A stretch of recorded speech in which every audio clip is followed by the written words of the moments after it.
இந்த வீடியோல TNPSC group 4 எக்ஸாம்ல ப்ரீவியஸ் இயர்ல கேட்ட ஒரு மேக்ஸ் கொஸ்டின் தான் பார்க்க போறோம். ஸோ இந்த கொஸ்டின்ல பாருங்க, மீடியன் ஃபைண்ட் அவுட் பண்ண சொல்லியிருக்காங்க. 29, 23, 25, 29, 30, 25, 28.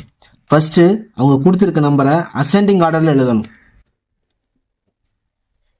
23, 25, 25, 28, 29, 29, 30. ஓகேவா? மொத்தம் பார்த்தீங்கன்னா 1 2 3 4 5 6 7 நம்பர்ஸ் இருக்கு. ஓகேவா? இந்த சைடு 3 நம்பரை விட்டுருங்க, இந்த சைடு 3 நம்பரை விட்டுருங்க. சென்டரா இருக்க நம்பர் தான் மீடியன். ஸோ இந்த சம்முக்கு ஆன்சர் என்ன அப்படின்னா 28. தேங்க்யூ ஃபார் வாட்சிங்.